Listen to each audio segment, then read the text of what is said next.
In this fourth volume, I want to concentrate on defense. The first thing we're going to teach is defensive footwork. Then we're going to teach how to use your knife to counter slash and stop your opponent's blows. Then I'm going to teach you how to avoid cuts and slashes at your knife hand. And then I'm going to go into using your empty hand or live hand defensively.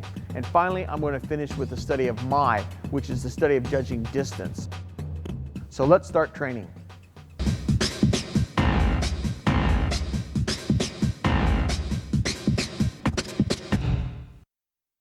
One of the ways to stay alive and uninjured in a knife fight is to develop an impeccable defense.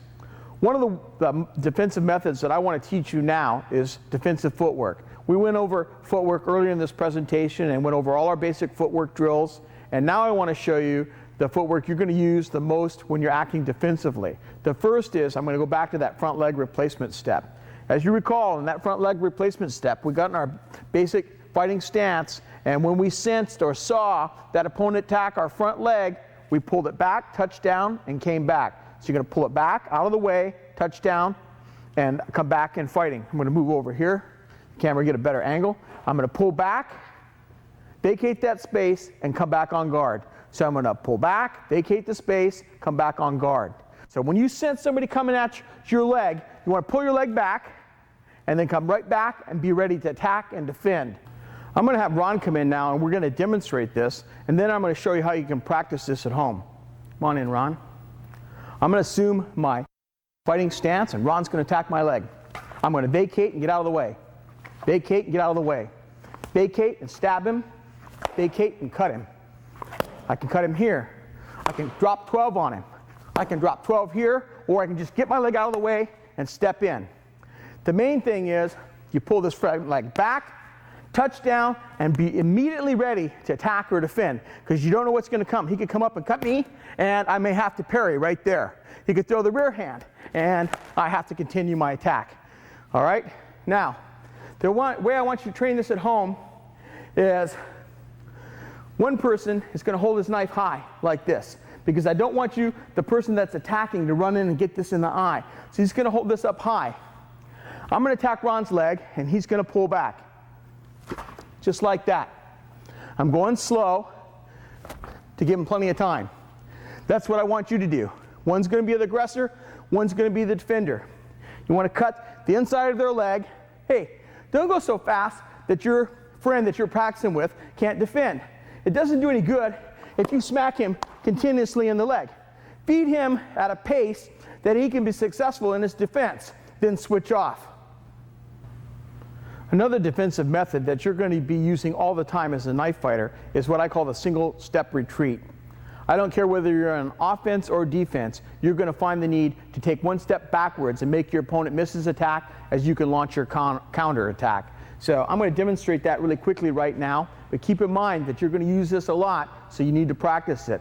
From your on-guard fighting stance, we'll move over here so the cameras can see a little bit better. From your on-guard stance, what I want you to do is push off, take one step, and come back. Push off, step back, and then step right back where you were. So you're going to give ground and take it back. Give ground, take it back. You use this a lot in boxing too, the same type of footwork. It's a little bit more abbreviated, but with a knife, you really have to move a lot further than you do to avoid a punch, because the knife has so much greater reach and it doesn't take any power. It just has to touch you with it. So you're going to have to move at least one full step back and then come back. So you're going to give ground, take a step, then take it back. That's the single step retreat. Give ground, come back. Give ground, come back. Give ground, come back. Earlier in this presentation, I spent some time teaching you how to move backwards quickly. When you're fighting with a knife, you're going to use backward movement a lot, especially defensively. Sometimes when you're moving around, your opponent is going to put so much pressure, you're going to find yourself giving ground very rapidly. When you come down, you better be on balance. I want you to practice this a lot. Get in front of a mirror in your training area. Look in that mirror. Imagine your opponent putting forward pressure on you and having to move backward and come down on balance. Let's try that again. Move backward quickly, come down on balance, ready to fight. You may have to squirt out to the side and circle. You may have to run, then get behind your knife. You always have to be prepared to move backwards quickly. Now, remember, when you're giving ground quickly like this, at some point you're going to have to squirt out to the side. You cannot give ground indefinitely. He'll overrun you and kill you. So when you're moving backwards, you may have to push off and give ground to the side, because you can't go back and let him drive you into a wall. You'll be killed here. Keep that in mind when you're moving backwards.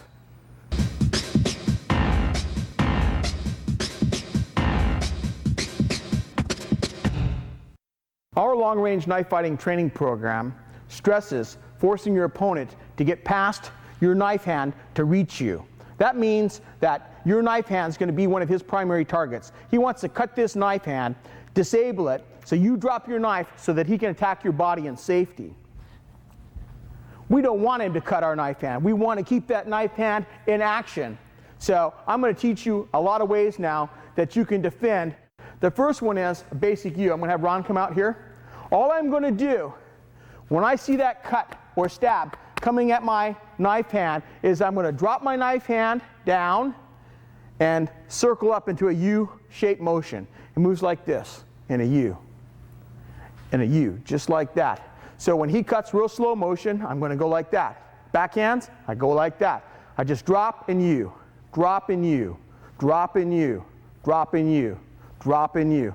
Very easy to make him miss. Now, the beauty of this is, when you pull this defense off, you're in a good spot to counter slash him. Or I can immediately come right in here and finish the fight. I can corkscrew right into his face or neck with that U-shaped motion. I can either cut his hand or I can take him out. Depends on the situation, what I would need to do right there. If I need a quick kill, I may just come in here and kill him right there instantly when I make him miss. If I have more time to be safer, I might come here and cut him and see what that effect was. Maybe then I beat his knife out of his hand. Now I can kill him at will. The basic U, really effective defense. Here's how I want you to train it. We'll switch around here again. Thanks, Ron, for your cooperation. I roughed you up a little bit on that one. One person's going to hold his knife hand out. The other person, the attacker, is going to cut his knife hand. Now, when you're working with your training partner, he's helping you. He's cooperating. Don't come over there and smash his hand like that with all your might. Go gentle at first. Give him a nice, long, straight motion that he can pick up. Aim right at his knife hand and continue. He's going to U out of the way. I'm going to cut it, Ron's knife hand, and he's going to U underneath it. I'm going to backhand. He's going to U underneath it. That's how I want you to train. Don't come in here and see how fast you are and bust him on the thumb. You'll lose a lot of training partners that way. Take it easy at first. Your goal is to help him learn how to make this defensive motion. All right? So don't go faster than what he can be successful in defending at. If you find yourself constantly hitting him, you need to slow down. All right? Let's try it again. I'm going to cut, cut, cut, cut. Now Ron's going to attack my hand. Make a nice good cut at it.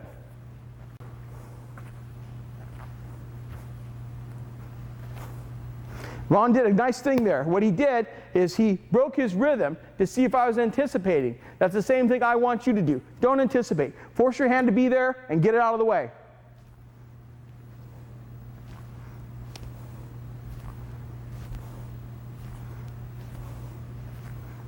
Now, you can see him telegraph a little bit in his eye, in his shoulder, and in his arm. Sometimes you'll see somebody just a little bit of change of their focus before they go. You'll see it sometimes in their arm. You'll see it a little bit on their body. You've got to be alert to that. And when you see him go, you.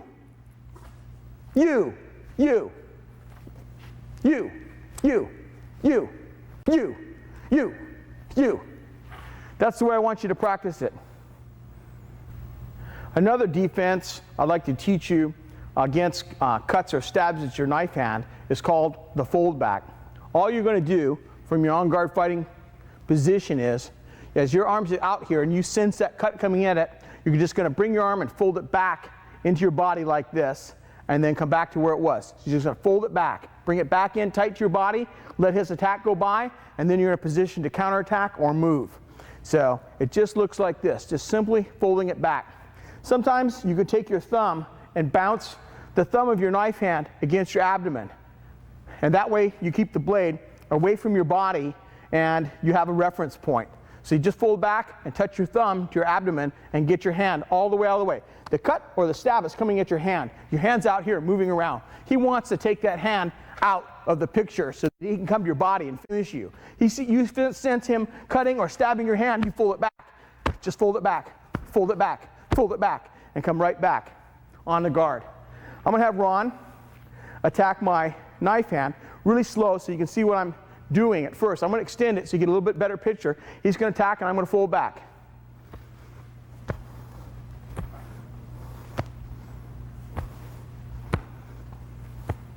Now we're going to pick it up and he's going to go. Go ahead and cut it. Go ahead and cut it. I'm going to let him make contact a couple times now.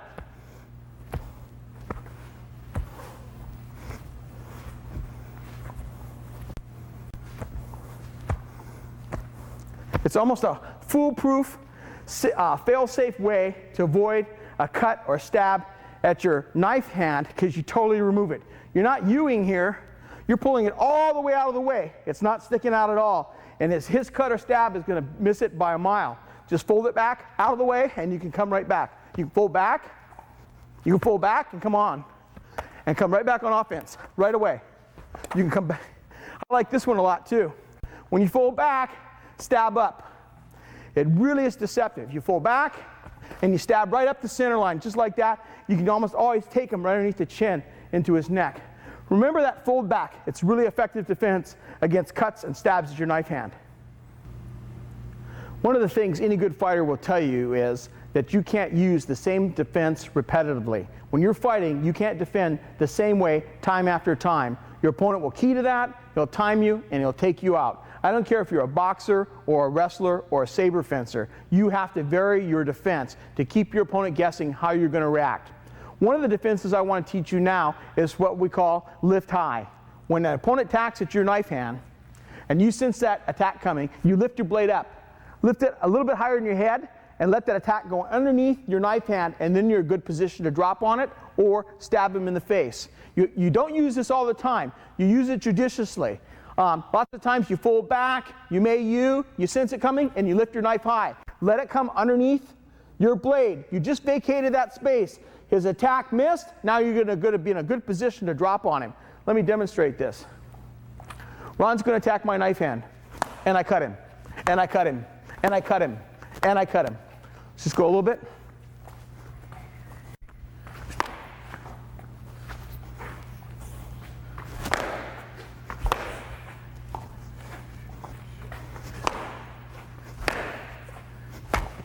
Just like that. Here's how I want to train it at home. One person is going to be the attacker. The other one's going to be defender. It's the same thing with the basic U and the fold back. So when you attack him, give him a chance to lift that out of the way. Go slow enough that he lifts it out of the way. Go slow enough that he lifts it out of the way. Attack that hand. When you see him being successful, pick it up a little bit. Pick it up a little bit until you're getting him a couple times. You should be making contact maybe 2 out of every 10 attempts, 1 out of every 10 attempts. But any more than that, he's not learning. So slow it down so that he can learn this defense. Just like that. Now, remember, your opponent's face is vulnerable. Don't stab him in the eye. Train safe and practice lift high. You won't regret it. It puts you in a great position to go ahead and attack, to finish an opponent very quickly. Remember I talked about that snap cut. When you lift high as a defense, you're in a perfect position to snap cut him on his hairline right here, on the top or crown of his head, right there, and drive all that blood down into his face and blind him. It's a really good way to set up that snap cut at the high line with the lift high defense. Practice it.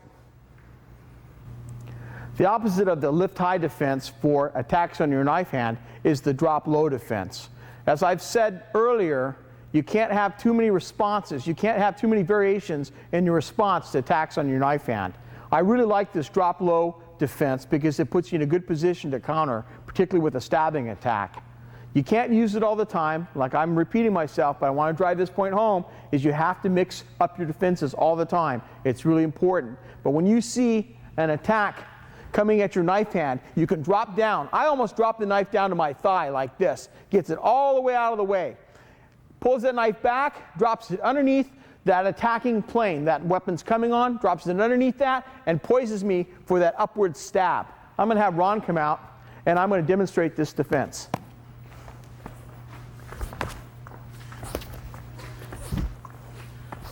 Lots of times, you hit him in the elbow or in the face. Sorry, Ron, that didn't feel good. I clipped it right on the elbow. Even with that stabbing tip here, it doesn't feel that great.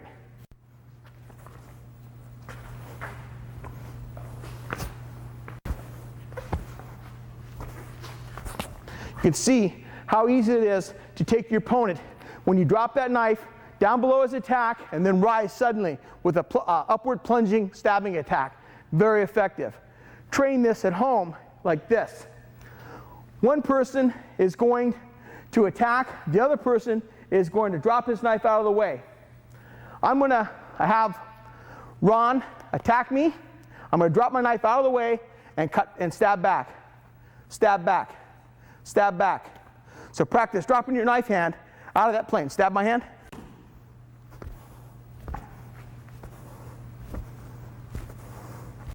Use the point.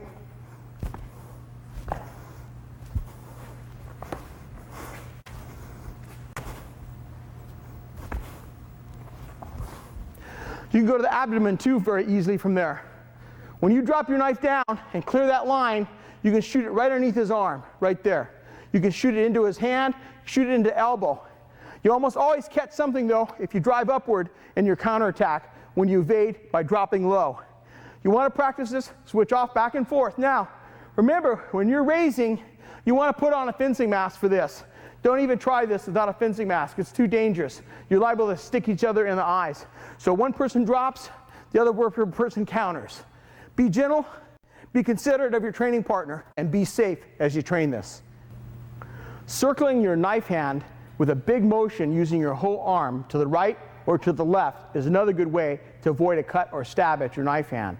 What I want you to do to practice this is come over, get in your training area, get in front of the mirror, come in your fighting stance, and imagine someone cutting or stabbing your hand. As you sense that, I want you to circle your knife hand to the right and make a circle. And I want you to come back. Now, the same thing, I want to circle to the left. Circle right, circle left. I don't want you to do this. Just move your wrist. That won't get your knife hand out of the way. You've got to move your arm and vacate that space. Move your arm in a circle to the right and get it out of the way, and move it to the left and get it out of the way. So you're going to circle to the right, circle to the left, circle to the right, circle to the left. Come on out here, Ron, and we're going to demonstrate this. Ron's going to cut up my hand, and I'm going to circle. I'm going to circle. I'm going to circle all the way. I'm going to circle around, circle around. Kind of looks like the U that we taught earlier, except you can corkscrew off this motion right into his face. Right in. Right into a stab. Right into a stab. This corkscrewing motion is really effective. It's both defensive and also leads right into your offense. So you really want to get good at practicing this circle motion like this. Cuts at you, he stabs at you, same thing.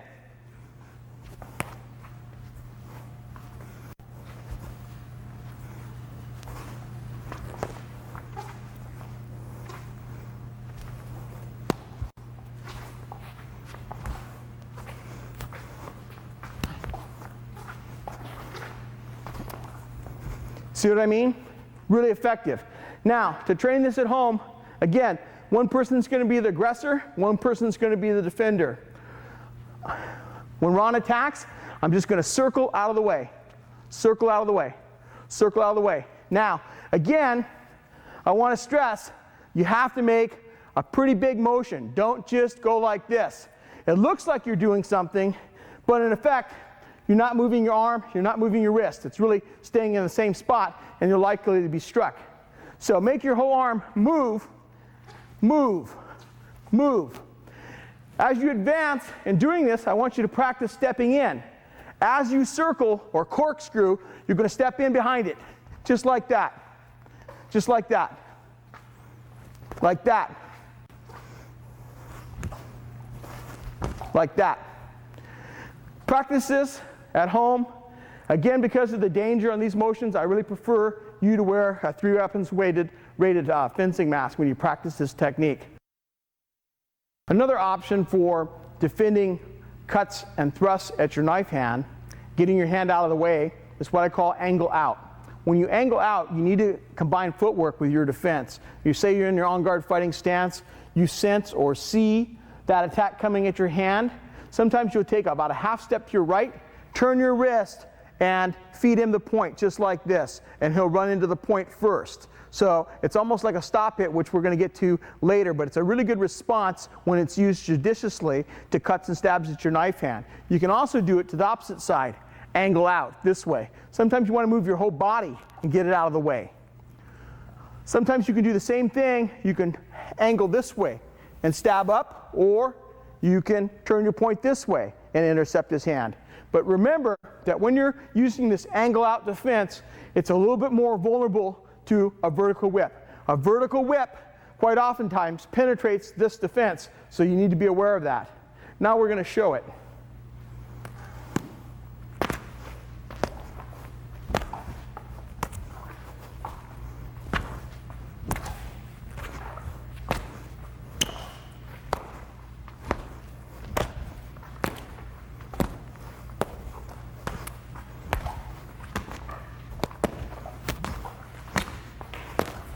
Just like that.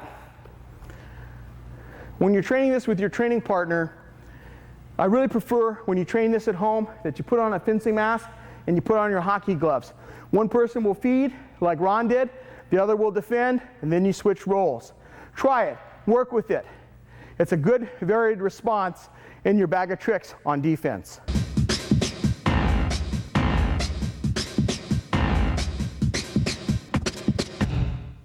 If you want to be proactive in the defense of your knife hand, if you want to be proactive in keeping yourself from being cut or stabbed in the knife hand, I suggest you learn how to use evasive hand patterns. When you put your knife in an evasive pattern, your opponent's going to have a hard time catching up to it and cutting or stabbing it. The first one I want to teach you is continuous circling. I'm going to have Ron come out, and I'm going to show you an evasive hand pattern using continuous circling to confound his attack and make it hard for him to cut or stab me. Go ahead and go after him.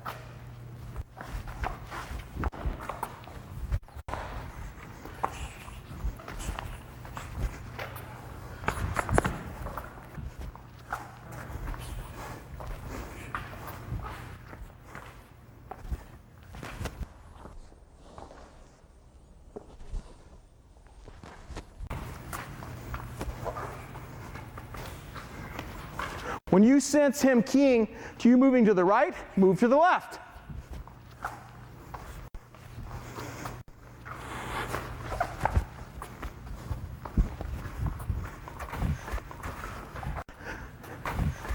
See, when you're circling continuously like that, you're making it hard for him to cut you or stab you. It leaves you in a good spot to attack, like that. Another way to confound your opponent's attacks on your knife hand is to use an evasive pattern that mimics the letters in the alphabet. Sometimes I cut my initial L in the air like that. Sometimes I'll cut a Z. You can start at the bottom and work to the top, start at the top, work to the bottom. Sometimes I'll cut a W like this. Sometimes I'll cut an N and I'll work it backwards. It doesn't matter. Sometimes I'll cut a B, just like that. You can, as long as it's a gross approximation of that alphabet, what you want to do is give a pattern that he can't key to. When you're cutting letters, you cut that Z, you cut that L, you can cut a D, cut a D, cut a D. Keep moving and keep your hand in motion. That's the main thing, and you're varying where your blade's going constantly, so he has a hard time keying on that.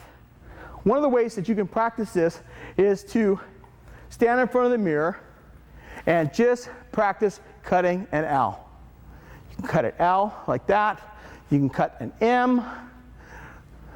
You can cut a W. It doesn't matter.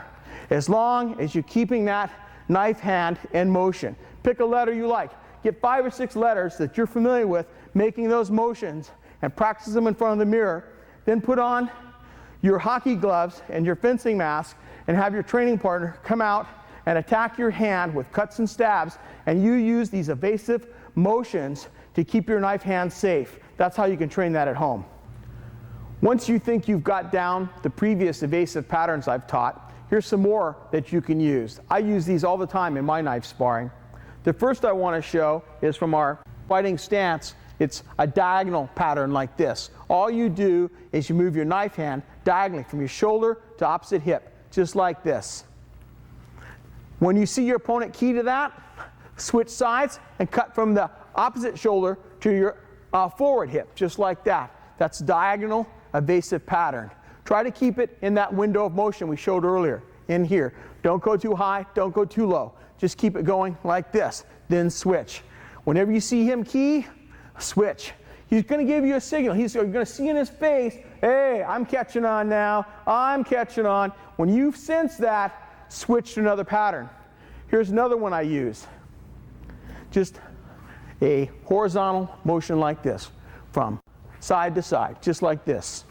This is a very good pattern. It leaves you in a really good position to parry. I'm going to talk about this later when we get more into defense, and counter cutting and using the knife actively to defend with. But this side to side horizontal motion like this is really useful when you sense an attack coming at your face. Your knife's in motion and you can pick it up wherever that attack comes very easily. A hand in motion is a lot faster than a hand that's still. If it's in motion, you have a lot better chance to react quickly than if your hand is still. A still hand is really dangerous in a knife fight. You're really exposed. We're going to go into that later too. So keep that hand moving in an evasive pattern. Just like this. You can come up and down like this with your knife. Just like that. Vertically, up and down, all the time. Again, when you see him key to that, move it side to side or diagonally, either way. Just like this, just like that, just like this. You can go side to side this way too, but don't go past your body. Try not to get outside that window of motion in any of your evasive patterns. Work on those. They'll stand you in good stead. Now I'm going to have Ron come in, and I'm going to use some more of these evasive patterns I just taught now to avoid cuts and stabs at my knife hand.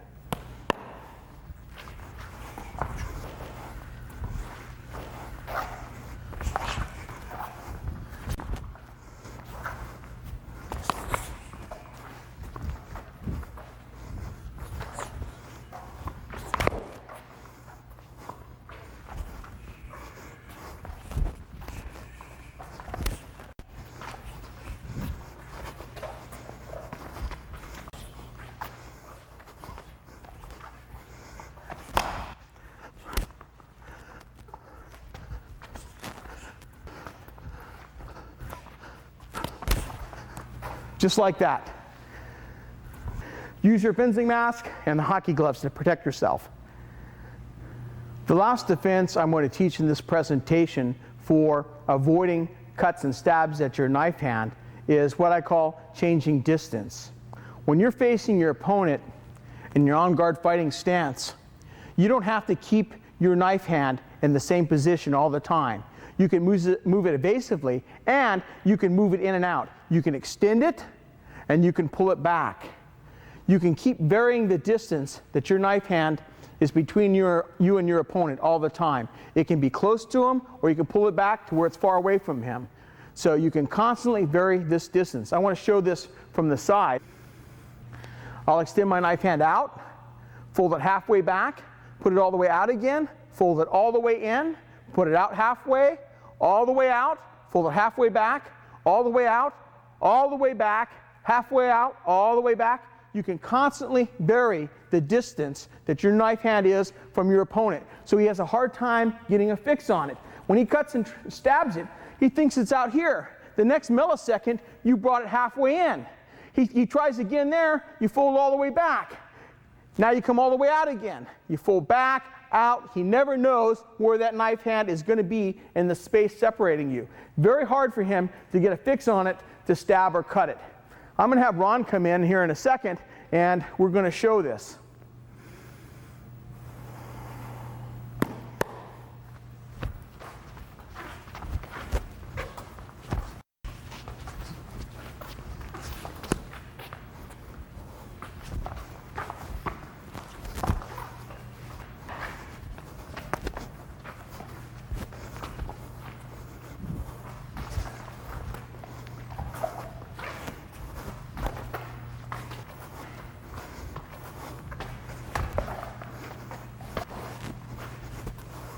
See how Ron has a hard time getting a fix on where that is? Scary, isn't it? When you miss, that blade's coming at you. It's really scary. Practice it at home a lot.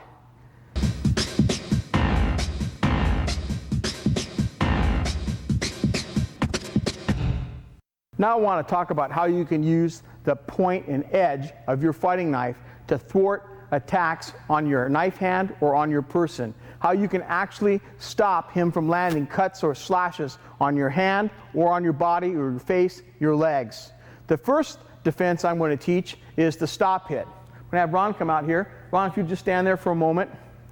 A stop hit is using a fast, direct motion to intercept a slower motion. If I see Ron wind up to cut number 1, I can intercept that with the stop hit. Try it again. See that? I can stick my point of my knife right in his mouth, rock his head back, and stop his forward motion. So you can use the point of your knife to stop hit. You can also use the edge of your knife. The same thing. When I see him to come up to cut me, I can intercept his motion. Before he delivers that cut, I can intercept with my own cut. So what you're going to do is the basic principle of stop hitting is you use a faster, straighter motion that gets there before your opponent's initiated attack. Just before he starts his attack, I go with a faster attack. If he's going to cut number 3 at my stomach, I can intercept that with a straighter, faster thrust to his face. If he's going to backhand me, I can stick him right in the forearm before that cut even gets launched and stop it dead. That's how you stop hit. Now, it's really useful to learn how to use your point and stop hitting because you keep your body further away from his knife. Every time I use my point, I'm the length of my blade further away. When I use my edge, I have to get closer to apply that edge. When I use that point, I'm further away. So when he cuts, I can move away and intercept his motion with a faster motion using my point. It's really important that you learn to use your point and stop hitting. You can train this at home, and here's how I'd like you to do it to start with. One person puts on his 3 weapons rated fencing mask and his hockey gloves and his trainer. What he's going to do is he's going to cut the 12 angles of attack very slowly. You're going to cut 1, and I'm going to stop hit. Number 2, I'm going to stop hit. Number 3, I'm going to stop hit. Number 4, I'm going to stop hit. Stop there. Notice, I don't stand there like a pillar of salt. I have to move. I have to move to get the right angles to apply my point to. Number 5, I'm going to get off line. 6, I'm going to stop hit. 7, I'm going to stop hit. 8, I'm going to stop hit. 9, I'm going to stop hit. 10, 11, 12, and 12. I'm going to stop hit all of those attacks. Practice those using both the point. Now we're going to go again. You can do the same thing with the edge. You see that, and you stop hit it. You stop hit it. You stop hit it. You stop hit it. Just like that. 1 through 12. Trade off, go back and forth, get really good at trying to see that attack as it first forms, just as it starts, just as he gets ready, and launch your own counterattack and get there first. Stop his motion dead with a faster, straighter motion of your own. That's how you stop hit. One of my favorite ways to use a fighting knife defensively is in counter slashing. I like to use the edge to cut an incoming arm or hand and destroy it. When someone reaches out with a weapon and tries to cut me, if I can't stop hit, I'm going to counter slash. If I can't see it early enough to intercept that motion with a faster, straighter motion of my own, I'm going to try to destroy that hand so it doesn't come again. I'm going to try to cut that arm so severely that that person can't wield that weapon a moment longer. I'm going to show you how we do this. I'm going to have Ron come out here. When you practice this at home, the best way when you start out is to go with those 12 angles of attack. You may be tired of hearing about those by now, but keep practicing them because they're going to build line familiarization into your psyche. It's going to come into your subconscious to where when somebody cuts at you, you don't think that's a number one, just cut anywhere. You react. You see it instantly. Now, when you're training, I want you to use your peripheral vision. Be hungry. One of the main things that you can do to improve your defense with a knife is be hungry to see. Be hungry to see that attack as it first develops. Be hungry to see it as it progresses. Be hungry to move and get out of the way. Every time, now I'm going to go back to our diagonal footwork now. When I see him cut one, I want to move. I don't want to stand there unless I'm so slow or I'm so confused or sometimes you're just frozen here like a pillar of salt and he cuts and you're stuck there and you still can't move but you still have to defend. When possible though, I want you to move. I want you to get an angle. Let me explain why. As Ron's cutting, this cut's going to go all the way around like that as he pulls that back to himself. It's going to develop most of its power right here.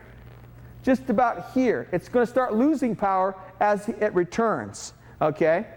If you want more time to react, you want to step to what we call the zero pressure area. He has almost no force over here. He has lots of force right here in that cutting stroke. But as that cutting stroke continues around, it loses power. So if I step diagonally in, I have more time to deal with that. I have more time to see that stroke, to analyze it, to judge it, and to counter it. The other way that I can deal with that attack is, instead of going to the zero pressure area, is to step away from it, outside, this way, here. That's perhaps the safer way. If you have time in a knife fight and you have some room, the safest thing is to get out here and intercept it and counter slash it as you get away.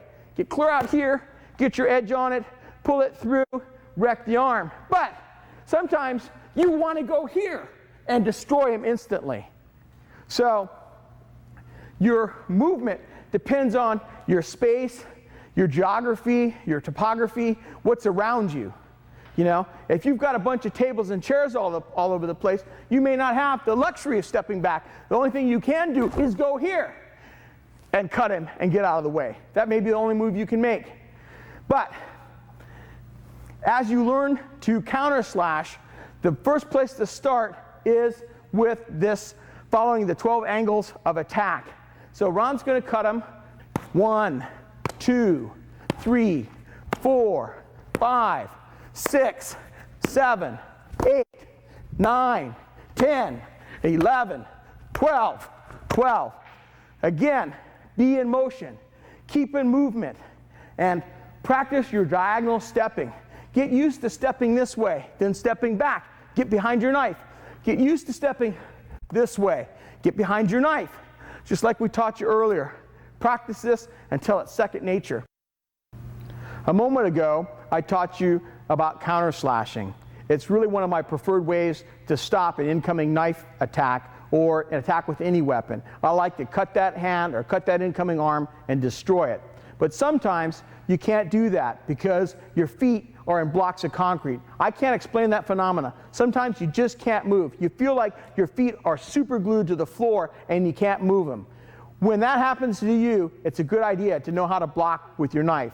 Now, the way I want to teach you to block with the knife is to use your edge and put it up and intercept and stop dead that incoming attack. Ron comes out here and he slowly cuts number 1. I'm going to block that. Now notice I didn't cut through his arm and I didn't chop through his arm. All I did is I took the edge of my training knife. Remember, this is supposed to represent a Bowie knife. And I stuck it here and stopped dead his forward motion. Now, the danger is that I may not have damaged his hand. Now, it's not good for anybody's forearm to run into a 17-ounce razor-sharp knife edge. That's not going to do anybody a lot of good. But since there's no motion, we don't know if that edge bit or not. We don't know if it sheared in there or did it just stop it doing superficial damage. I don't know for certain that I destroyed this arm. Now, when I stop him dead blocking like that, Ron's free to pull back and cut me. And cut my hand as he withdraws. Try it again. I block and he cuts. I block and he cuts me. I block and he cuts me. Just like that. Right across the thumb. I'm telling you, even with the trainer that time, that didn't feel good. If that was a razor sharp knife, I'd be like our famous 4 fingers woo, holding my knife with 4 fingers, and not very well at that. So that's the danger in blocking. But it's a lot better to block the knife than it is to take it in the face or take it in the neck. Now, you can supplement your blocking sometimes. If I block this knife, I block it, I can knock it out of the way. I block it, and I can pass it to the other side, like that. You can use your live hand. Now, we're going to be touching on that in just a few minutes, and how to use your live hand, your extra hand, to help you. And you can use this defensively, too. So sometimes when you stand there blocking, you want to pass it to the overside. Sometimes you block it, you just want to shock it out of the way so you can get your own stab in. One of the ways that you can practice blocking is the same thing as with counter slashing. I'm not going to bore you with endless repetitions, but he cuts 1, he cuts 2, I block, he cuts 3, I block, he cuts 4, I block, he cuts 5. Now, there's not as much foot movement with blocking, because if you could move, you'd counter slash him, or you'd counter stab him. You wouldn't stand there like a pillar of salt and just put your knife there. But with blocking, it's a last desperate attempt to keep that knife out of your gut pile or out of your face. You can block, block, block, block, block, block, block, block, block, block. Now, as you get better, I want you to put in your live hand. We're going to teach you more how to use that later, but always remember that this hand can help you. It can help you get him out of the way, and you can just take him to the ground like that very easily. All right? I want you to practice blocking. One person attacks, one defends, and then you switch. Hey, don't put so much speed and power in it that you're overcoming his defense.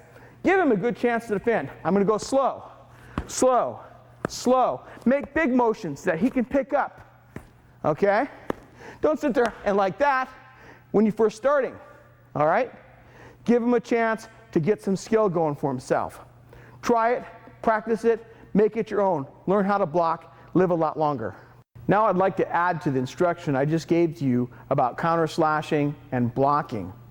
The skills that you learn in blocking and counter slashing will also stand you in really good stead if you ever in a situation where you're attacked by multiple unarmed opponents or by an opponent where there's a huge disparity in force. In other words, this opponent is so big, so strong, and so heavy that your chances of emerging from that altercation without being gravely injured are very, very small.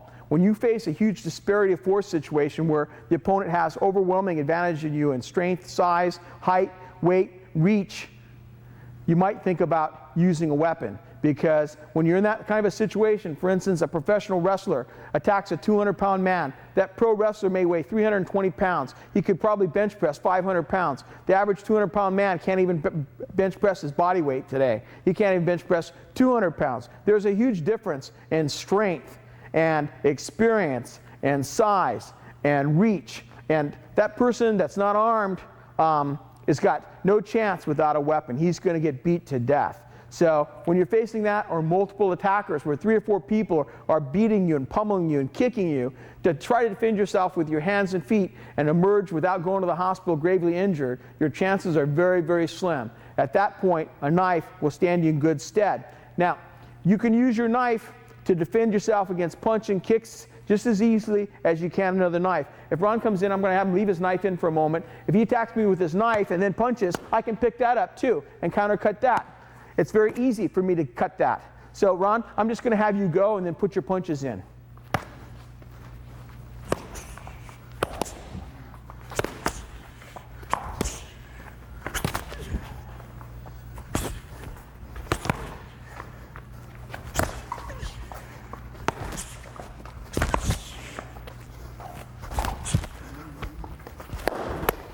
Just like that.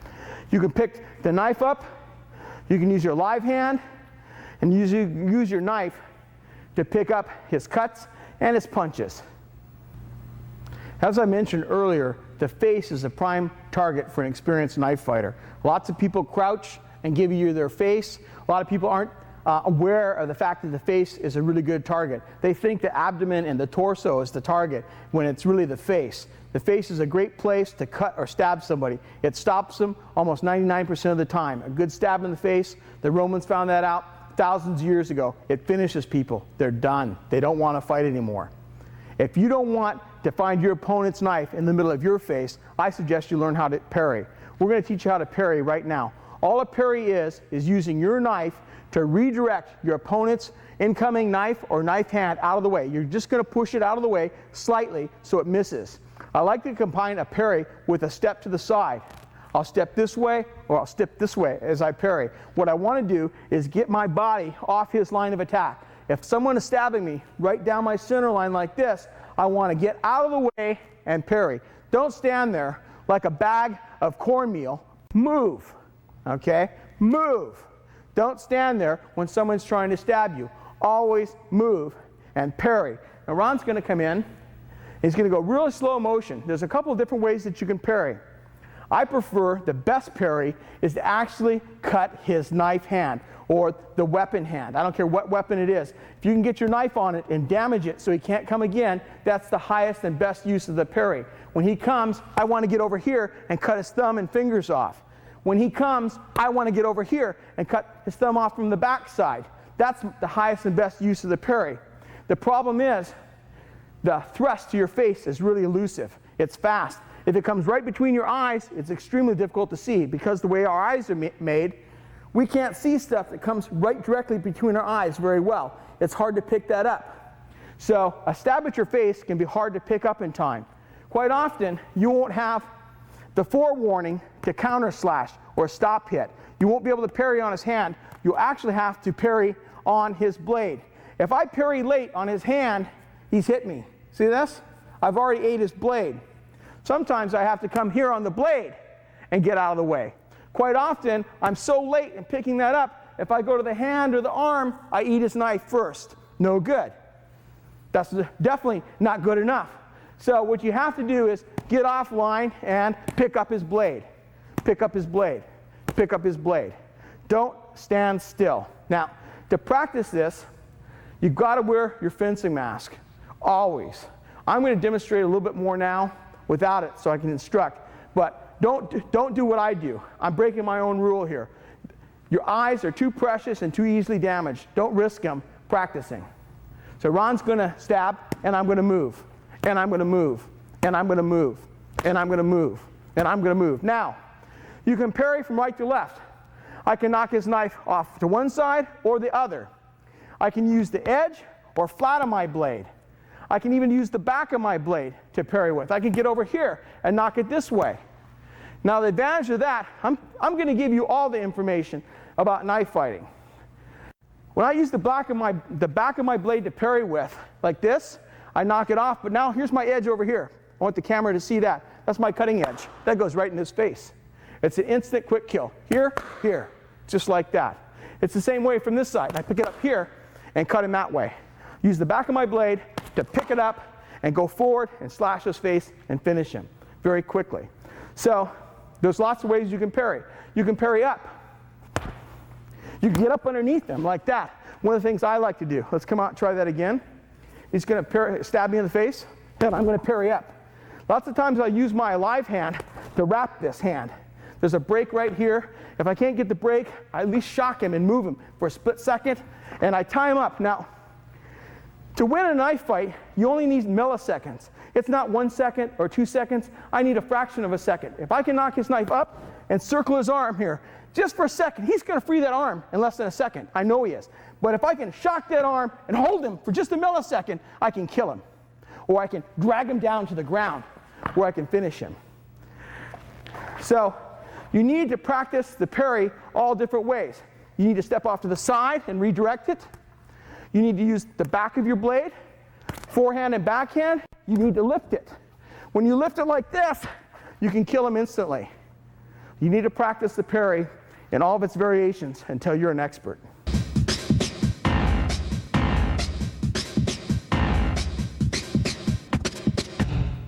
My heart's desire is to give you the very best possible defense.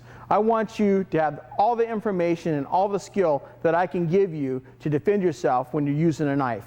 To do that, I want to move into teaching you now how to use your live hand more actively in self-defense, how to use it to defend yourself in a knife fight.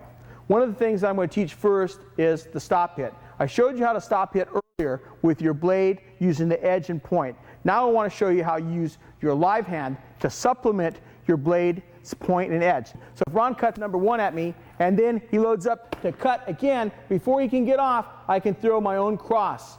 So to show that again, he cuts, and I get him my hit before he unloads with his backhand. That's one of the ways that you can stop hit.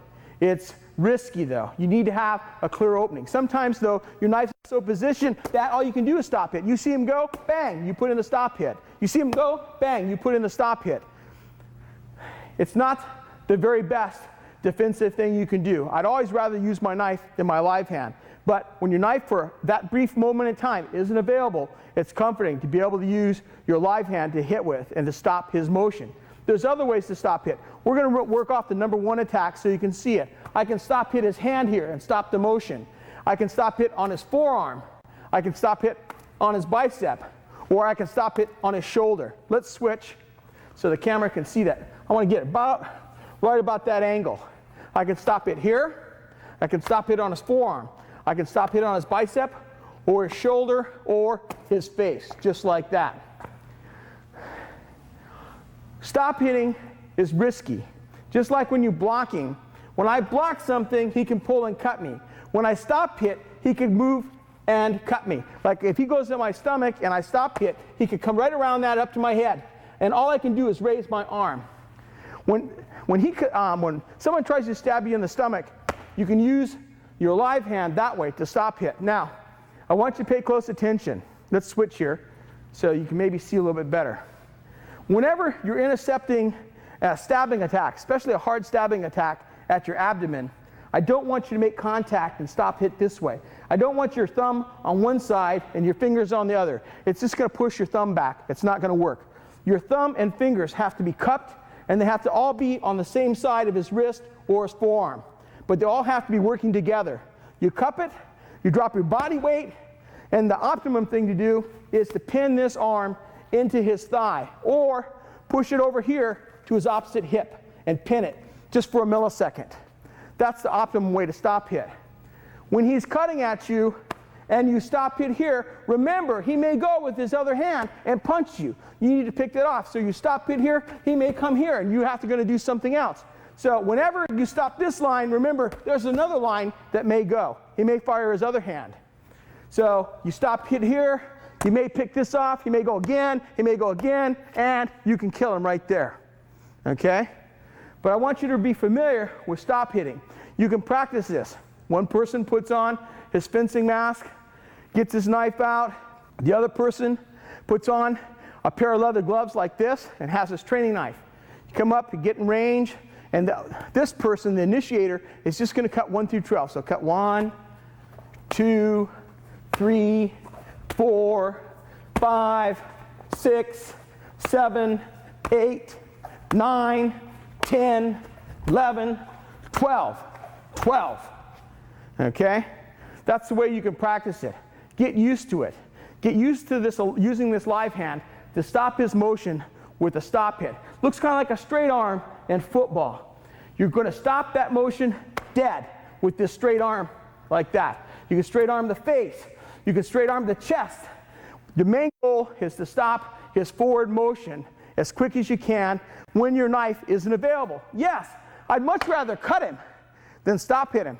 Sometimes, though, this isn't available for whatever reason. Then it's handy to know how to use your live hand to stop hit. Another way to make the best use of your live hand is to learn how to use it to beat your opponent's knife out of the way and create an opening for your knife. You use this hand to open a passageway for this blade. I'll show you how you do it. Have Ron come out here. Ron comes on guard.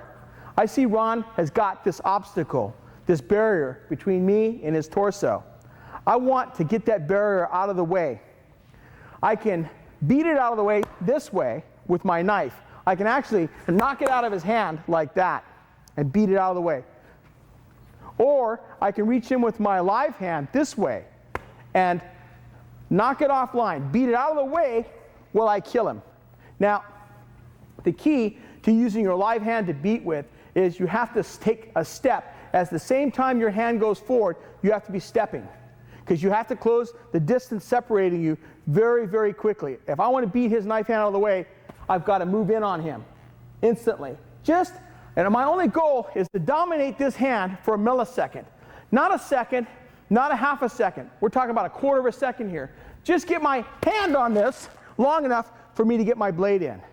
Just so it doesn't move. I knock it out of the way, disrupt it, dominate it, control it, if you will, just for a very, very brief period of time. Now I can beat it to the side, or I can beat it down this way. So if I see his knife is here and he's not paying attention, I'll beat it down like that. I want to trap it against his thigh like that and kill him. I'll show you again. From here, like that. It isn't even good to step on him. It's good to step on his foot if you can, just like that. It disrupts his balance horribly. Just like that. You can step on him and kill him. So you can beat the knife from the side and down. You can even beat the blade. If you can't reach the hand, if he has a single edge knife, the edge is usually down. You can cut him to the flat of the blade and beat it out of the way, or you can come to the top or back of the blade and pull it down.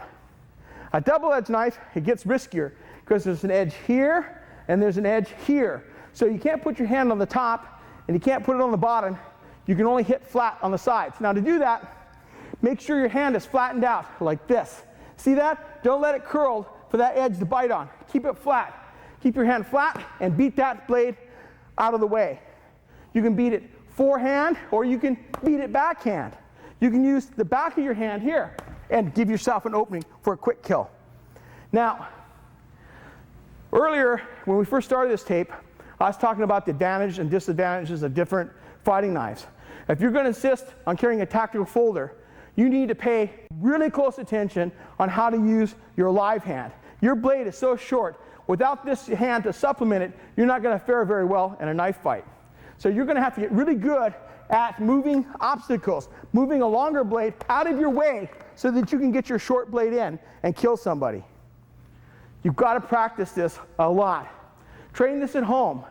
For your partner's safety, when you're moving, make sure he always has his fencing mask on, and it's a good idea for you to wear one as well when you train. Switch roles, train it often, and it'll do you good.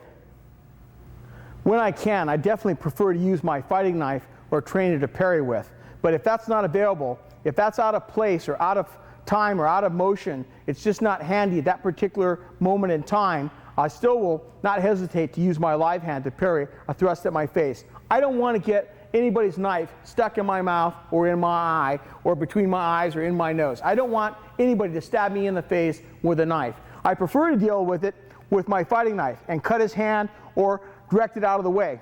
But if that's not available for some reason, I won't hesitate to use my live hand. Again, just like in beating, I told you, you want to keep your parrying hand flat like this. Don't curl your fingers, and it's easy when you hit something for the edge of his knife to hook there and cut you. Keep them flat. Keep your thumb and fingers in a line like this, and use the flat of your palm or the flat of the back of your hand to parry with. Now what I'm going to demonstrate is a little dangerous because I'm not wearing a fencing mask. Don't you duplicate it at home. Whenever you practice these drills, I want you to make sure you're wearing your fencing mask. I'm going to leave mine off so I can talk. Ron's going to come out here and he's going to stab me in the face. Just a little faster. Notice I don't want to stand still. When Ron stabs, I want to move and get out of the way and get out of the way and get out of the way. Move. Sometimes you move your head like that. Don't leave your head here stationary. Move your head. Your head actually should move almost before your hand does. When you see this coming at you, move your head. That's more important than anything else. Move your head out of the way and use your hand to parry with. Use your hand. Parry. Move it out of the way. Now remember, like we said earlier, if you're late, you may have to parry with your live hand on his blade. I prefer because I get more control on his wrist or the front part of his forearm. But if I have to, I'll go to his blade. Try to move it with the flat of your hand offline. Recover yourself and kill him. If you have to use this, it sure would be nice to be able to counter with your blade and finish the fight, because this is risky. This is scary, but it's not near as bad as taking his knife in the face. So I want you to practice getting used to parrying, getting out of the way of his knife and using your live hand. Use your knife sometimes and then put in your live hand. Switch off. Parry, parry, parry. Parry, parry, and stab him, just like that. Using your live hand to block an incoming attack from your opponent's knife isn't the optimal defense. The best thing to do, like I said earlier, is to stop hit it or counter slash it. But sometimes, for whatever reason, all you can do is block that incoming knife using primarily the outside of your arm. I prefer to use the back of your hand and the outside of your forearm, because if you're going to take a cut, which we're going to try to avoid, but if you're going to get cut, you want to get cut on the outside. As I said earlier, the inside of the forearm and wrist control the muscles and tendons that allow you to grip your knife. If I have to switch my grip from my right hand because it's injured to my left hand, I still want to be able to grip this knife. So I want to protect my ability to continue to grip a knife. That's why whenever possible, you want to use the outside of your arm or the back of your hand. Sometimes, though, you're going to be forced to use the palm, especially on attacks that are coming at you with a bent wrist. Sometimes when you use the back of your arm, those attacks go right around your defense or your passive block, and they strike you in the face or the body. So there's no set rule. You can't always just do one thing. You have to adapt to the situation. You have to be alert at all times.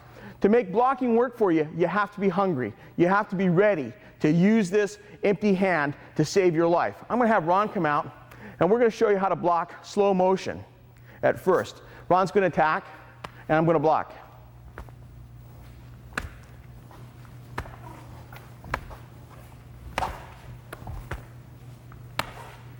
Now, notice, when I come low, when he stabs low, I've got to drop my butt. You don't bend over here like this with your legs straight to block. Bend your knees, come down. Now, it's a good idea to look up. If he throws the other hand, maybe you do this and kill him right there on the spot. Okay? So remember, when you're blocking, there's something else that can come. Maybe you have to come back here, wipe his eyes, and stab him. That other hand can throw. So don't get so focused on just the knife that you forget that he has other weapons he can employ also. Let's go a little faster now, Ron.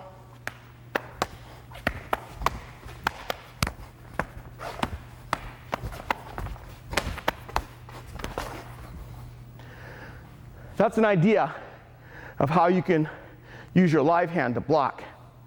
Now, to drill this at home, what I want one person to do is to come on guard in their fighting stance. The other person is going to feed them the 12 angles of attack. He's going to cut one, and you're going to block. He's going to cut two, you're going to block. He's going to cut three, you're going to have to step to block. He's going to cut four. Now, when you see cuts coming at your abdomen, forehand and backhand, you need to knock those down.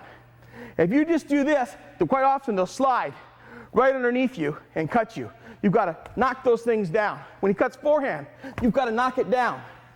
Optimally, I would have liked to have done this, but this is, remember, this is out of commission for whatever reason.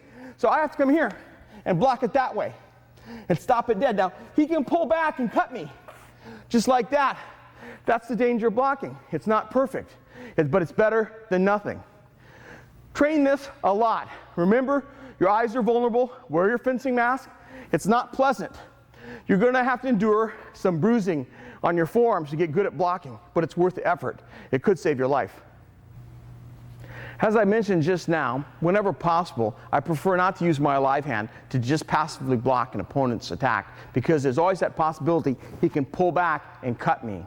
Instead, I like to use steering. Now, what you do when you're using steering is you're intercepting his cut or stab, and you're redirecting it to a safer position so that you can launch a counterattack or get out of the way and get some distance between your opponent. Now, the way you do steering differs if you have a knife in your hand or you don't have a knife in your hand. I have certain options open to me when I have both hands available to steer, and some of those options are closed when I only have one knife hand or one empty hand to work with. Also, I want you to keep in mind, as we do these training exercises with the live hand, that this is training. This isn't knife fighting. We're just isolating elements of knife fighting so that you can learn them and practice them at home. You're not going to take 6 cuts in a row like this in a knife fight. It's over by then. If you're standing at that range, it's over by then. What we're going to do is we're going to keep working on this so that you can pick up that first cut or that second cut. You've seen all those angles of attack so many times in your training that without thinking about it, you can pick up the 1 or 2 and get in your own stroke and finish the fight. So don't be surprised when you're training if you miss some of these and they go home. They're going to. Bruce Lee said that if 2 equal fighters are fighting at close range, where neither one of them has to take a step to reach the other one, the defender is doing very well if he can pick up and defend against 50% of his opponent's attacks.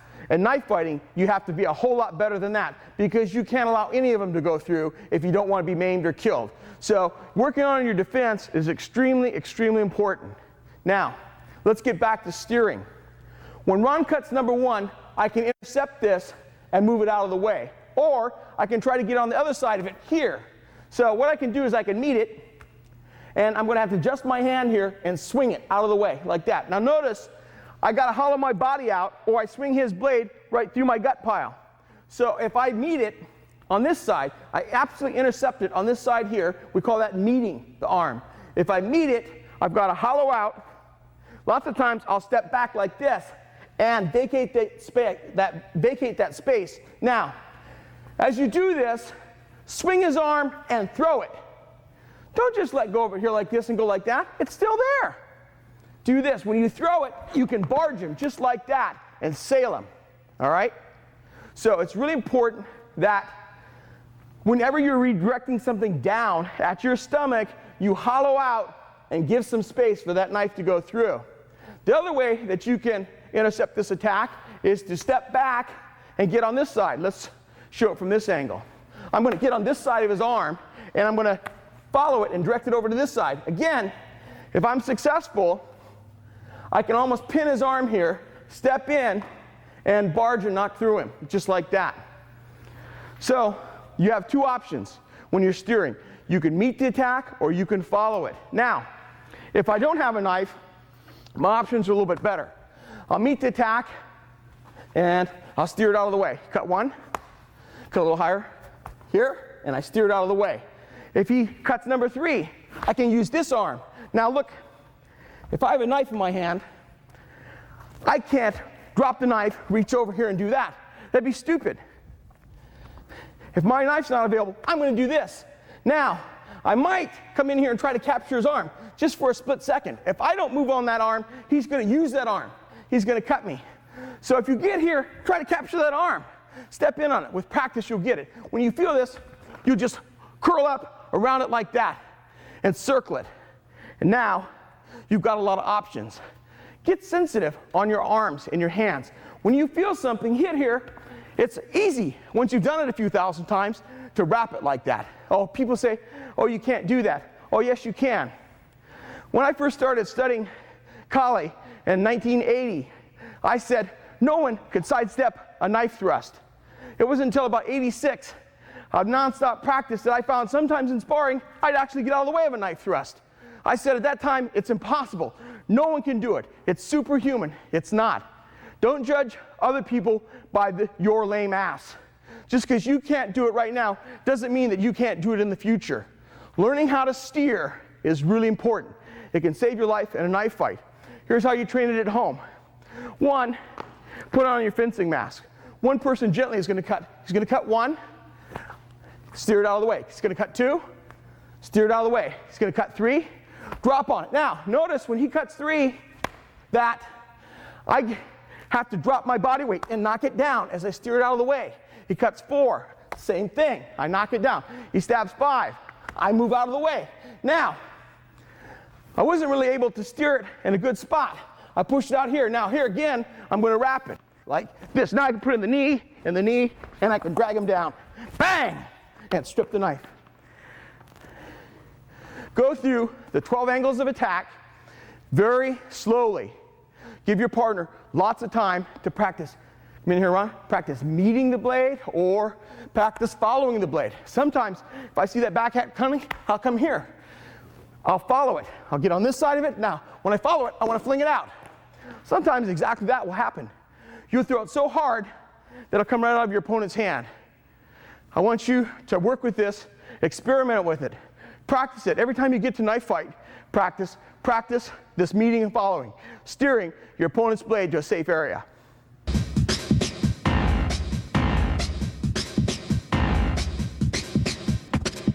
I've been training in knife fighting for the past 23 years. There hasn't been a week hardly that's gone by that I haven't trained 2 or 3 times in knife fighting during that week. Over this time period, I haven't found a better way to use your live hand defensively than to consider this hand as if it was a knife. Anything else is too slow. And we're going to get into this, especially if you're unarmed against a knife. Right now, I'm going to teach you how to use your hand, your live hand, as a knife against an opponent armed with a knife. And it's the same scenario that we've been talking about. Your own knife, for whatever reason, is unavailable for your defense or offense at that particular moment in time you're being attacked. You have to use your live hand. The best way to use this is to think about it as being a knife. Now, I'm going to drop that so I can illustrate. Right here on your palm, you've got a thick pad of flesh just below your little finger. There's a little thick pad of flesh and muscle right here. That's your striking surface. That's the edge of your knife. You use this to cut into your opponent. You can cut into his arm. You can cut into his face. You can cut into his neck. You can cut into his collarbone. You can cut into his body. Anything he throws at you can be cut into with this portion of your hand right here, this fleshy portion right here. It's shock absorbing, it takes up the shock of the impact, and also concentrates all the force of your arm, shoulder, legs, hips, everything is concentrated on a narrow area. When I was training with one of my training partners, Manny Marquez, now Manny is a semi-pro football player, and he could take a tremendous punch. He's a great gifted natural athlete. He can hit you so hard with the left hook that when you cover it, he knocks you almost a half a step sideways. Really, really good athlete. And one day we were training, and it didn't seem like anything I could do would make an effect on him. I took off the 14-ounce boxing gloves, put on my leather gloves, and used those. Just as an experiment. I hit him one time on the cheek with the edge of my hand, and it was a fight finisher. Just one time like that. Bang! That penetrated. He didn't want any more of that. I'm telling you, this edge of the hand really works, especially when you're defending yourself with your live hand. Now, what I want you to do is, when you see your opponent's incoming attack, I want you to cut into it. Now, again, you're going to hear this a couple times from me. I don't want you to be mamby-pamby about this. Now is the time to attack that arm ferociously with your spirit, with your might, with your power. Everything in there. You're going to consider this a knife. This is the knife edge. I'm going to chop his arm off. Right here. Bang! That's what happens quite often is, remember I told you, the tendons and muscles that control that grip are on the inside of the arm. When you attack that, quite often you loosen his grip and he loses the knife. You can attack on the thumb or the fingers if you have to. You can hit the bicep. I prefer, though, to cut in here, diagonally, right in this area on his arm with the edge of your hand. Not only does it shock his grip, for a moment, a millisecond, it makes his whole arm vibrate. It shocks it backwards. Ron can tell you, how does this feel, Ron, when I do that? Do you feel like cutting me at that moment? Do you feel like it? Do you think you can countercut? At that moment in time, bang, I cut that. It's not pleasant. I'm hitting him hard. I don't like him. I hate him at that moment. I hate his guts. I hate this, and I'm coming for his life right now, just like that. That's the attitude you have to have when you're using your hands as knives. Now, to train this, we're going to do it just like we did with the different blocking drills. One person is going to cut 1 through 12. The other one is going to feed him those angles. You know, he's going to feed him 1 through 12 very slowly. The person that's practicing, the defender, he's going to cut in to that arm, to that arm. Now, notice I have to adjust my stance, my position, to get the right angle to intercept. I just can't stand here very well and just cut a few angles. I can't stand here like a block of salt and do this. It's much more helpful if I move. If I move. If I move. If I move. If I move. If I move. If I move. If I move. Practice your body English, your body mechanics. Get used to adjusting your body so they can get the edge of your hand on the target. I just showed you how you could use your live hand as a knife to intercept and stop your opponent's attack with both point and edge. I also want you to understand that if you don't have a knife, your best way to defend yourself is to consider both your hands as knives. A knife attack is so evasive and elusive, it's so frighteningly quick, and that knife can change direction so many times before it gets to you that any other mindset is too slow. If you don't think your hands as knives, if you don't use them as knives, you'll never be able to keep up with the fluidity of an opponent's knife attack. All this other stuff just won't work. It's too slow. The only thing that's fast enough is to have the same mindset as the person with the knife. You have to be a knife fighter too. But at that moment, you don't have knives. You don't have another weapon. All you have is your hands and feet. You have to think of your hands as knives to keep up with this attack. I'm going to have Ron come in here, and I'm going to demonstrate this. Now, the main thing is you want to be relaxed, and you don't want to be rigid. You have to be really supple, and you have to have an extremely heightened sense of alertness. You have to make your eyes go way out here. You want to get your peripheral vision. Think about your peripheral vision. You want to see all of this person. Don't tunnel in on a small area because you'll miss some of those cuts. You want to keep your gaze wide, as wide as you can. Also, you want to press into him with your spirit. You got to push into him with your spirit. If you don't, you're not going to even last a second or two. He's going to overcome you. You have to push in with your spirit. You also have to have the attitude you're going to hurt him. You've got two goals. You're going to either hurt him so badly that he can't continue, or you're going to hurt him badly enough that you can escape. Listen, whenever you can, run from a knife. No one is paying you to stand in the street with some thug and knife fight him.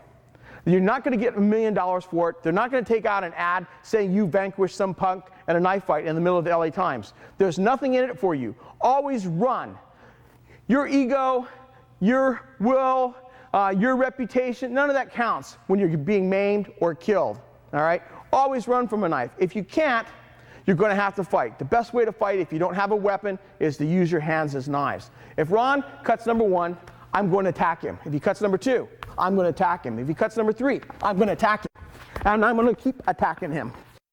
Let me spin Ron around. I can strip it. Now I can kneel. I can hit him. I can step over and armbar him. Just like that, and finish. Break his elbow, and he's no longer a threat. Lots of ways for you to use your hands as knives. The main thing is you have to have tremendous forward pressure, forward energy, that you don't like this person. You show him absolutely no respect. No respect. He's not your training partner. You don't care anything about him. You hit his knife hand, you hit his face, you hit his neck, you hit his face, you hit him, and you're constantly kneeing him and elbowing him. You get that knife and you strip it out of the way. Now you can stab him with it if you want. That's the mindset you have to have when you don't have a knife and you're facing an opponent that does. Keep your hands as knives. Think of them as knives. Cut into him, injure him, take his knife away, take him out. To train this at home, I have Ron come back in here. What I want you to do is one person is going to be the aggressor, the other one's going to be the defender. If you have a fist helmet, I'd like the aggressor to put on a fist helmet. I have Ron bring that in. A fist helmet gives Ron really good protection. It's got a good face shield, it's heavily padded. You can go pretty hard against a tough opponent wearing a fist helmet. If he doesn't have something like this, you have to show him so much respect that you lose a lot of your ferocity in your defense. What I want you to do is, if this is accessible to you, one person is going to attack, the other person is going to cut into that attack with his knife, and he's going to deliver simultaneous defenses.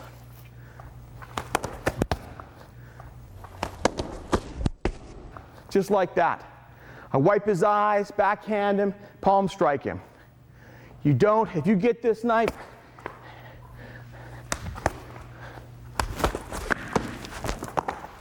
just like that.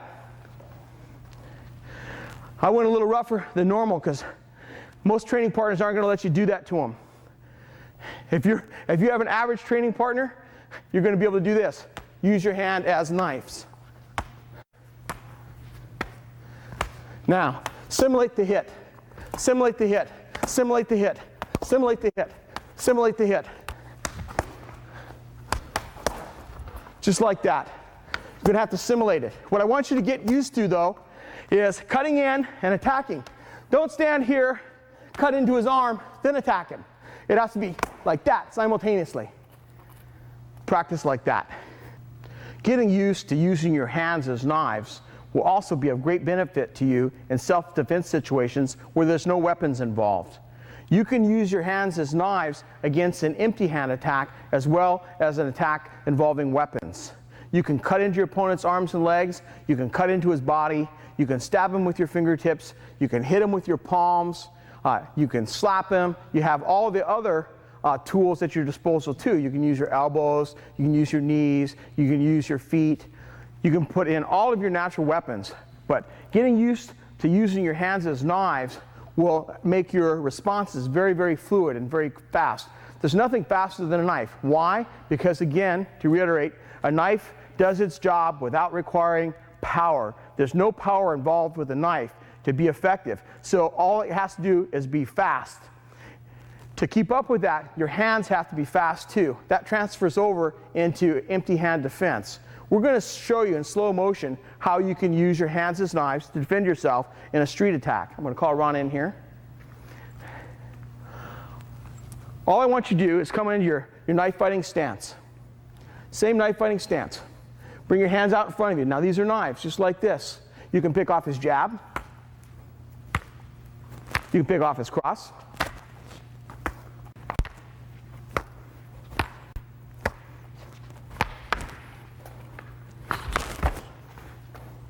You can stop a combination just by stepping into it and cutting back, just like you do in a knife fight. When he jabs, crosses, I cut into his face with my own. You don't have to wait for his third punch. You get used to, in knife fighting, you get used to stepping in. That's going to help you a lot in a street altercation. Someone takes a big haymaker, your hit's simultaneous. You see that punch coming, you cut into it, and you cut into him. If he throws on that side, same thing. If he throws two haymakers, people come in like this, swinging wild. And you get used to that. You cut into that. You watch that motion, just like that. Finish him. Your hands are knives. If he tries to kick you, you can come in here and take that easily. Here's another kick. Take him down again, just like that. Think of your hands as knives. Anything he does, you cut into it. Just like that.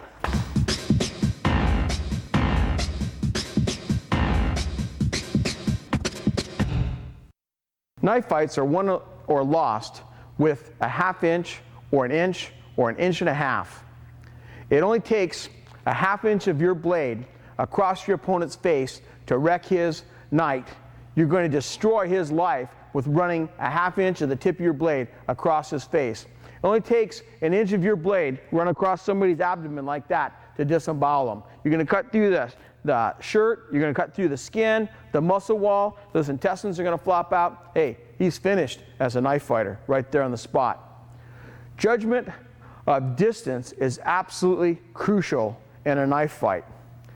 Until you're a master of judging the distance separating you and your opponent and the reach of your knife, you'll never be an expert knife fighter. Perhaps the greatest masters of judging distance were the Japanese samurai. Years ago, they understood how important the study of distance was. They called the study Mai. The Japanese warrior that was really capable knew within a fraction of an inch just how long he was away from his opponent. He knew the distance between the tip of his sword and his opponent to the hair on your head. That's how accurate it was. He knew it perfectly. He knew exactly when he could touch you and at what distance. And he knew when his opponent could touch him. You have to become an expert at Mai. You have to become an expert at judging the distance separating you and your opponent and where you can touch him with your knife and where he can touch you. And it's complicated because as we're teaching you in those footwork drills, different footwork methods allow you to greater reach. If I take one step, I have a certain amount of reach. But if I lunge, I have even greater reach. I can stab this way, I can take a step and stab, or I can lunge and really reach out and touch somebody. You have to know your range to your opponent and you have to know the range to him. I can't emphasize this enough. Here's how you can work on increasing your knowledge of my and become an expert at judging distance. Get your training partner. I'm going to have Ron come in here. Ask him to just come in an on-guard stance. Get opposite him in your on-guard stance. You should be able to touch him with your knife without taking a step. Can you touch his hand? All right. Here's a really good distance to start at. I can touch his hand with my knife. Now, can I touch his forearm with my knife without taking a step? Yep, I have to lean a little bit to touch it though. Can I touch his alive hand without taking a step? I have to lean and turn my shoulder. See, there's things you can do to add reach to your knife. One of them is you can bend your knee and lean. You can bend your knee, lean, turn your shoulder, which makes your arm longer, and extend. You can also change your grip from a forward grip to palm reinforced grip. That's going to give you even more reach. All these factors you have to take into account when you're studying distance. Once you know accurately the distance that you can reach your opponent, you need to change up. Now, where can I reach him? By taking a little step. Can I reach him here? If I'm facing Ron here, can I reach him? Nope. Can I lean? Just barely. So come back a little bit more.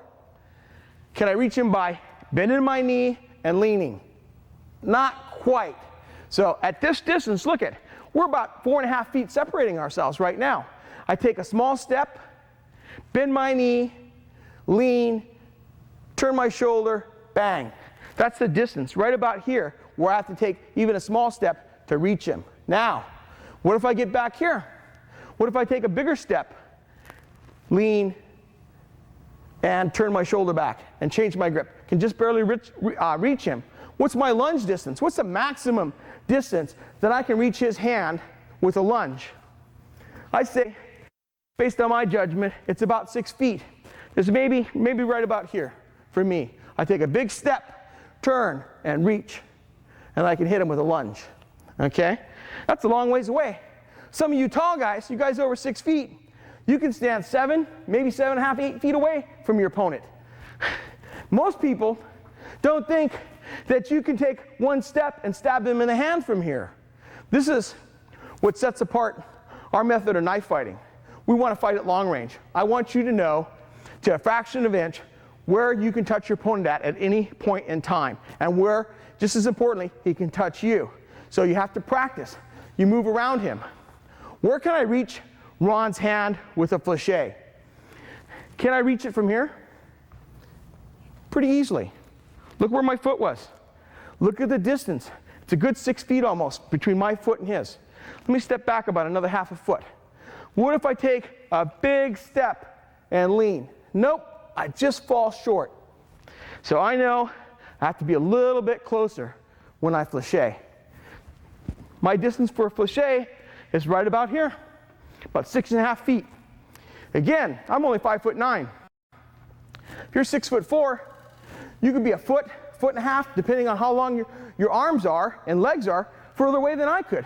Some of you guys, I dare say, could be 8.5 feet away from your opponent with your front leg and still reach him with one single big fléché or lunge. You really have to practice developing your ability to judge reach. Now, it's not just to the knife hand. You need to know, where can I reach his lead shoulder at? I can reach his hand from here. Can I reach his shoulder from here? Just barely. Back up a little bit. Can I reach it from here? Not really. I'm going to have to take a little step. Maybe you have to take a little adjustment step to the side. I'm going to show you this later in strategy, but lots of times you can change your space or the distance that's separating you and your opponent by just real subtle motions. You make just a little bitty angling step in like this. Lots of people won't pick that up, especially if you bring your knife up at the same time. You do this, and I have it, just about have it, just like that. So you have to learn what little small adjustments you have to make to get the reach that you want, to strike the target you want. If you can't strike that target without taking a step, you have to judge, how big a step do I have to take? The bigger step you take, the more warning you give your opponent. If you can take up space without him noticing it and stick him in the hand, that's the best thing to do. You always want to take up space without alerting him to the fact that you're taking up that space and closing that distance. You need to know where you can reach his face at. We've talked about in this presentation so far how important the face is at a target, but the face is defended by this knife hand. It's a long ways in to that face. There's a good 18 inches between Ron's knife hand and his face right now. Where can I stab him at the face at? It's a good target. It's usually a fight finisher. I want to get that face, but I have to be pretty close. I can't reach it from here no matter what I do. I'm going to have to take a step. I'm going to have to take a little step to reach that face. I can step this way too and reach the face. So it's not always all off your lead leg. Sometimes you take up space with your rear leg. Sometimes I take it up this way. Sometimes I take it up this way. You have to be subtle. You have to be clever. The more clever you can become at taking up space and closing the gap, separating your opponent without him noticing, the better knife fighter you're going to be. You have to train to know what your reach is to his torso. So back up and think about it. Can I reach his torso here with a lunge? I think so. If you reach it pretty easily, you might have another inch or so that you can move back. What's your flèche distance? Can I reach him here? Yep. Look at where my front foot started. I'm a good 6 feet away almost from Ron. Experiment with this. Get your training partner, one person comes on guard, and practice developing and knowing what your reach is to all the different targets. His face, his lead knife hand, his forearm, his shoulder, his torso, his leg. Get familiar with where you have to be to reach those with all the different attacks at your disposal. That's the study of my. Now, the same token, you have to be just as familiar where he can reach you. You don't want to wander into his range and be unaware. A guy like Ron like this, he can cut me here with hardly even taking a step.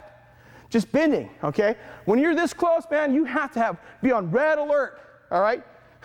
Now right back here, I know he almost has to take a step to reach me. I still have to be alert, but not near as on fire and red hot as I do when I'm in this close or this close. Back here, I still have to be alert. When I'm out here, I'm pretty safe. Let's switch. You need to know I'm out where you're outside of his lunge or flèche distance. He can't take one step and reach me from here. Try. Falls way short. Okay? Those are the things that you need to do. And you also have to be able to do them with different sizes of opponents. Try to train with the people with different body types as much as you can when you knife fight. Tall guys, short guys, thin guys, fat guys, they all have advantages and disadvantages. They'll all give you different reactions. They'll all give you different feedback. Experiment. Practice this a bunch. This concludes the training we're going to do in this volume. Remember, repetition is your friend. You need conditioned reflexes, and the only way you're going to get them is to practice these techniques thousands and thousands of times. Remember your safety. Always wear a fencing mask when you're training and protect your vision, as no one can replace your eyesight. Thanks for watching. I really appreciate it.